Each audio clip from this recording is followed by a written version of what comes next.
Coach Miguel Viterbo, non so come si dice in portoghese un brodo caldo, però questo è un brodo caldo che aiuta al Bassano e fa bene perché sono 3 punti di cui c'era enormemente bisogno, che possono dare fiducia e consapevolezza alla squadra.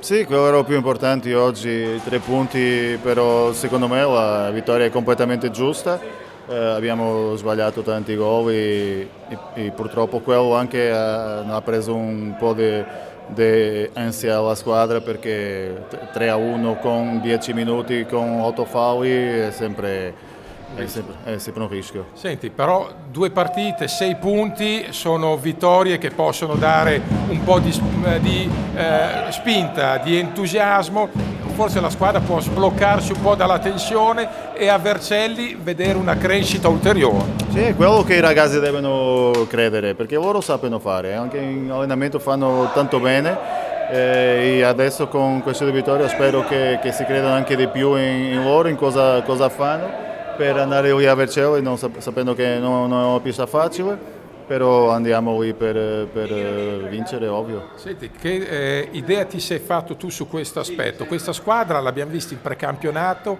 e spesso e volentieri ha offerto un hockey anche bello da vedere, con tante soluzioni, con la tua identità di squadra, difesa e attenzione in attacco. Poi in campionato ci sono state delle assenze e questa cosa è venuta meno. Tu che idea ti sei fatto? So che è una domanda da $1 milione, ma che idea ti sei fatto? No, è una roba di gestione di aspettative, anche i ragazzi sentono la classifica dove siamo e siamo non felici, siamo tristi, e quando ti vuoi andare lì in primi 4 e guarda la classifica e siamo dove siamo, è ovvio che loro anche sentono, e per quello sentono l'ansia della pressione di vincere, però dobbiamo non pensare in quello, dobbiamo pensare in partita a partita, e quello che facciamo adesso. Abbiamo vinto oggi, che era quello più importante, i ragazzi hanno fatto bene anche se abbiamo sbagliato 1 o 3 gol, perché se si facevano, non lo so, 5.